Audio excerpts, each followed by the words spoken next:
Isang nakakalabot mga idol na mga pangyayari na kung saan nga mga idol ang pahayag ni Percy Lapid o ang dating batikang newscaster na si Percy Lapid ay kahit na yumao na ay parang tumutugma pa rin ang kanyang mga sinasabi, na kung saan nga mga idol itong si VP Inday Sara Duterte ang kanyang pinaparinggan o pinapasaringan, at ito nga mga idol ay nangyari noon pa nung siya ay nabubuhay.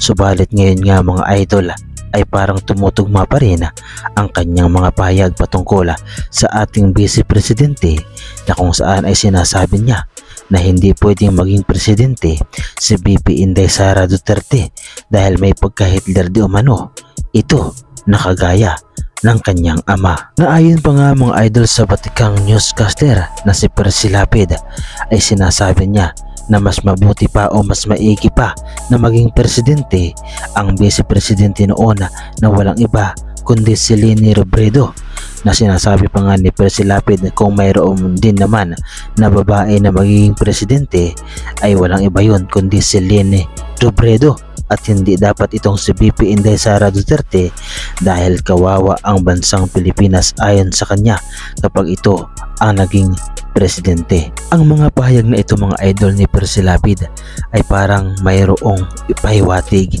na kung saan ay nais niyang ipaalam sa sambayan ng Pilipino na dapat ay pumili tayo ng isang presidente na mabait at hindi isang Hitler. Ang mga pahayag na ito mga idol ni Percy Lapid ay bihira lamang mangyari at hindi lamang ito nagkataon, tinitiyak natin dahil nga mga idol mayroong ibig sabihin ang mga sinasabi nito, na kung saan nga mga idol na kahit na siya ay yumao na at wala na dito sa mundo ay naipahatid pa rin niya ang kanyang mensahe, na kung saan nga mga idol ay nangyari nga ang kanyang hinala na ang ating gustong ihalal na presidente ay ganito palang klase ang pag-uugali, na hindi pa nga nakakaupo mga idol sa pagkapangulo ay ipinapakita na niya kung anong ugali ang mayroon siya. Kaya naman mga idol, kung ating panonoorin ang video na ito ay magugulat ka na kung bakit at paano nangyari na itong si Percy Lapid ay nakapagsalita ng ganoong klaseng pananalita sa ating Vice Presidente. Ganong siya ay yumao na at ang mga pangyayari ngayon ay parang sariwa na sa kanyang mga pahayag at mga salaysay at mga sinasabi. Panoorin natin mga idol ang video na kung saan nga mga idol ay sinasabi ni Percy Lapid na ang ating Vice Presidente ay hindi karapat-dapat maging presidente. Panoorin natin mga idol ang video na ito. Paunawa mga idol na ang video na ito ay edit lamang, subalit ang mga sinasabi ni Percy Lapid ay mayroong kaugnayan sa ating reaction video at sa ipinakita nating clip na kung saan ang sinasabi ni Percy Lapid ay totoo nga patungkol sa ating Vice Presidente.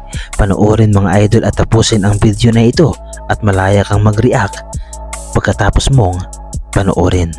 Gusto kong presidente mabait.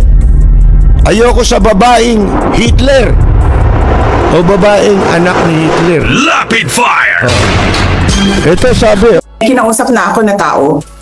Sinabi ko sa kanya, kapag pinatay ako, patayin mo si BBM, si Lisa Araneta, at si Martin Romualdez. No joke. No joke. Nagbilin na ako, ma'am. Pag namatay ako, sabi ko, huwag ka tumigil hanggang hindi mo mapatay sila. And then he said yes. Oh, syempre, ano yan mga baliw na yan. Pagbaliwang kausap mo, ganyan di ba? Kahit ang isang tao, walang ginagawang masama, masama yun. Di ba? Masama sa kanila yun. Wala nang mabuti. Bakit? May pakay merong agenda Ano agenda? Yung paraan nila na yun, yung paraang, yung pagmumura nila, pambabastos nila, yun ang pamamaraan nila para manira ng tao. Dapat inchik na salitaan yan Hindi ba nag-aaral ng inchik yan? Lahat na lang Sipin mo kung ano pinagsasabi. Ha? Bakit ba gigil na gigil ka rin sa kikuan? Natatakot sila. Bakit sila natatakot? Gumawa sila ng multo eh. Ngayon, yung multong ginawa nila, kinatatakutan nila ngayon. Di ba? Ngayon, kahit ito si, alam nyo, tatanungin kita, ikaw, butante ka, ano iboboto mo? Walang ya o mabait? Mabait. Siyempre ako sasabihin ko, gusto kong susunod na presidente mabait. Ayoko na yung ganito. Ha? Nakakadala pala ito. Nakapagsisisi. Mga kaibigan, ayoko na. Gusto kong presidente mabait. Ayoko sa babaeng Hitler.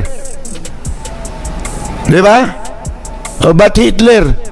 Di ba may lahing German yun?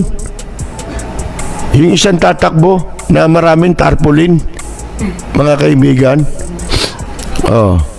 Ang gusto ko, babaeng leader, kung tatakbo si Vice President Leni Robredo, ha? Pero ayoko ng babaeng Hitler o babaeng anak ni Hitler.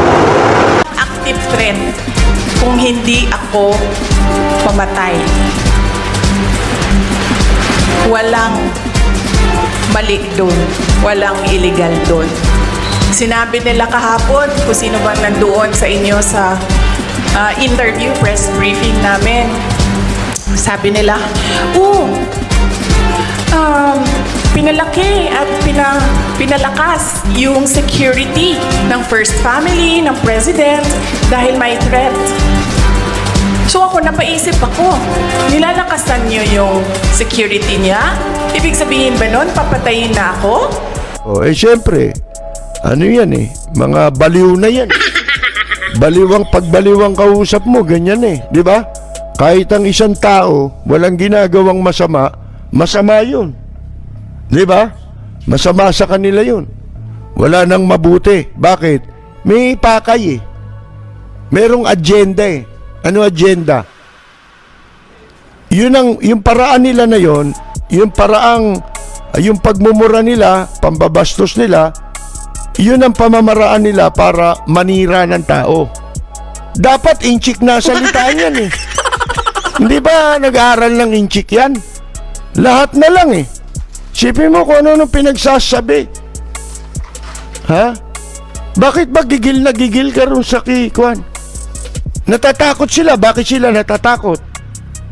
Gumawa sila ng multo eh. Ngayon, yung multong ginawa nila, kinatatakutan nila ngayon.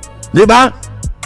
Ito mga idol ang mga nakakakilabot na kwento patungkol nga mga idol sa mga salaysay ni Persilapid na kung saan nga mga idol ay parang hindi pa nangyayari ang isang bagay na ito ay kanya na itong napipredict.